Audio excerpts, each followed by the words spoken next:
औंढा-नागनाथ तालुक्यातील सिद्धेश्वर धरणाच्या कुशीत असलेलं जवळा बाजार एकेकाळी टँकर भीषण इथं पाणी टंचाई होती, टँकरनं पाणी पुरवठा करावा लागायचा. मात्र मागच्या काही दिवसापासून काही महिन्यापासून जे आहे ते हेच जवळा बाजार टँकर मुक्त झालेला आहे. आपण बघतो की जवळा बाजार टँकर मुक्त झाल्यामुळे जे आहे ते ह्या महिला अशा प्रकारे पाण्याचा एकतर दुरुपयोग म्हणावा लागेल. बाटली भरलेली आहे तरी पाणी सांडतात. तुम्हाला पाण्याची किंमत कळाली का? पाण्याची किंमत हो सर कळाली. हां, पाण्याची किंमत म्हणजे आपल्याला पाणी वाटते सांडू नये काय नाही, आपल्याला योग्य प्रकारचं सगळं पाणी मिळाले ना. हो, पाण्याबद्दल आम्हाला काही एक अडचण नाही. म्हणजे खूप पाणी आम्हाला 3 महिने झाले सारखं पाणी आहे आम्हाला. म्हणजे आम्ही त्यांना शेवटी आम्ही म्हणत असतो की बंद करा म्हणून. आता खूप पाणी झालं आम्हाला. आजी आता नळानं पाणी भरता, यापूर्वी काय परिस्थिती होती? अगोदर त्या टँकर म्हणून होत नव्हते ना एवढं पाणी, त्याच्यामुळे आता भरपूर यायले. आता म्हणजे बंद करायचं सांगावं लागते. हां. तुम्ही काय सांगाल, पूर्वी जे पाण्याची समस्या काय होती आणि काय आता ही परिस्थिती आहे पाण्याची? आता एवढं सुख झालं आम्हाला पाण्याचं की असं काहीच वाटत नाही, अडचण आम्हाला कोणतीच नाही. आता भरपूर पाणी आहे. आता पहिले किती दिवसानंतर टँकर यायचं 2-3 दिवसाला येत होतं, आणि आता रोजच आम्हाला पाणी आहे. बरं, हे सर्व महिला आहेत. खरं तर या महिलांना जे आहे ते पहिलं रात्रंदिवस पाणीच भरावं लागत होतं. मात्र आता कुठंतरी ग्रामपंचायत असेल, जिल्हा प्रशासन असेल, यांनी जे आहे ते उपक्रम हाती घेऊन भरघोस नळाद्वारे जे आहे ते नागरिकांना पाणी दिलेलं आहे. पाणी दिलं समाधानी आहेत का? हो, समाधानी आहे. बरं, जेव्हा पाणी आम्हाला भरावं लागत होतं, आता भरायचा नळाने पाणी भरतोच. भरायची काही आम्हाला हे नाही, भरपूर पाणी भेटते. हां, आमची समाधानी आहे. आता आपण बघतोय की हे सर्व महिला आहेत. खरं तर धरण जे आहे ते याच जवळा बाजार शेजारी आहे आणि शेजारूनच कॅनल वाहतो. परंतु याच गावामध्ये जे आहे ते भीषण पाणटंचाई एकेकाळी निर्माण झाली होती. मात्र गाव पुढाऱ्याने सरपंचांच्या पुढाकारातून जे आहे ते या ठिकाणी भरघोस पाणी मिळायला मिळते. आपल्यासोबत गावच्या सरपंच आहेत. खरं तर 20 ते 25 हजार लोकवस्तीची ही जवळा बाजार आहे आणि पूर्वी पाण्याची समस्या होती. तुम्ही हे सगळं कसं केलं?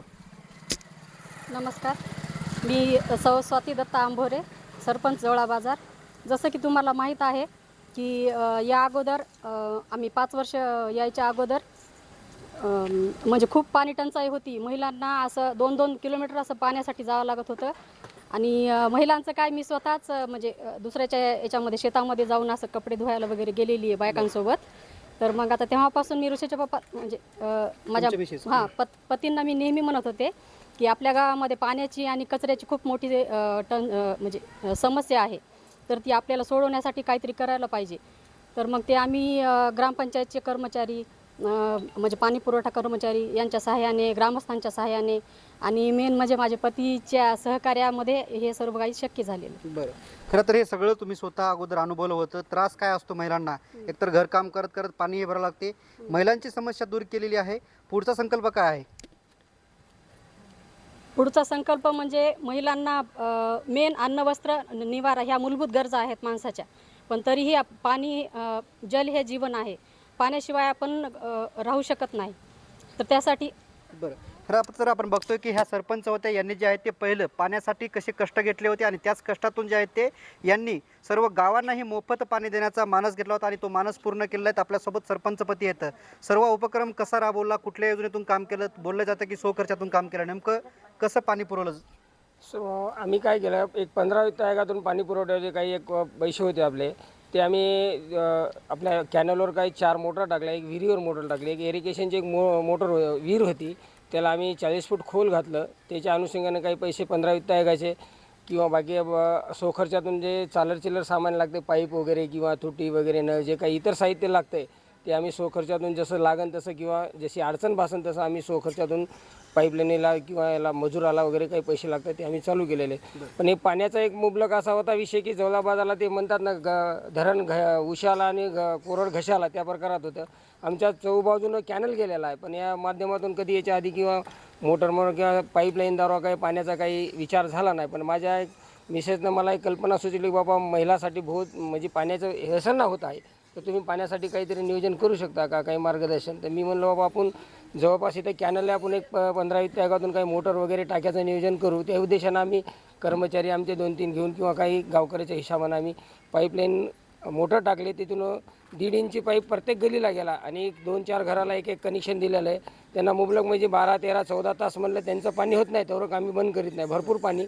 असं टोटल आम्ही 70% गावामध्ये पाण्याचा एक विषय मिटेला. आणि जर एखाद्या जागी जर पाणी जात नसलं, किती किलोमीटरहून ही सगळी पाईपलाईन आलेली आहे? हे कधी 1-1.5 किलोमीटर, कोणती 3 किलोमीटर, कोणती 2 किलोमीटर अशा अलग अलग मोटर टाकलेल्या आहेत. आणि टोटल पाईपलाईन जर फिरली पाहिजे तर आम्ही 6 ते 7 किलोमीटर फिरलेली आहे गावामध्ये. मग आता जवळा बाजार टँकर मुक्त म्हणायचं का? जवळा बाजार तसं 100% तर नाही, पण 90% टँकर मुक्त आहे. जर काही भागाला जर पाईपलाईन आमची गेली नाही किंवा आम्हाला तिथे काही अडचण भासती, त्या ठिकाणी आम्ही 1 दिवस आड करून टँकर, जर मागणी कोणाची असली तिथे आम्ही टँकरद्वारा पाणी पुरवठा करतो. तुम्ही सांगितलं की आता सो खर्चातून केलं, नेमकं सो खर्चातून हे कसं शक्य झालं करणं? सो खर्चातून म्हणजे आता कसं, मला फोन यायचे की बाबा आमच्याकडे आम्हाला 50 फूट पाईप द्या. आता हे याच्यासाठी आम्ही शासनाकडे किंवा ग्रामपंचायतला जर केलं तर 8 दिवस 15 महिना लागतात. पण त्यांच्यासाठी आम्ही काय करत तात्पुरतं, बाबा चला आपल्या म्हणजे काहीतरी समाजासाठी किंवा गावासाठी काहीतरी आपल्याला देणं लागतं, या उद्देशातून आम्ही एक संकल्प ठेवून जे काय आपल्याला 4 पैसे लागतात जे काय त्या हिशोबाने आम्ही ते तात्पुरतं काम चालू केलेलं आहे. निश्चितच आपण बघतोय की हे सरपंच होते, सरपंच पती होते, त्याचबरोबर जवळा बाजार गावातील ग्रामस्थ महिला होत्या. यांनी जे आहे ते गावाला पाणी मिळत असल्याने समाधान व्यक्त केलं आणि सरपंचांनाही पुढाकार घेऊन जे आहे ते या सर्व गावाला पाणी देण्याचं आश्वासन दिलं होतं, ते पूर्ण केल्याचं आपल्याला पाहायला मिळत आहे. कॅमेरामन सायनाथ शिंदेसह मी रमेश चेंडके, TV9 मराठी, जवळा बाजार, हिंगोली.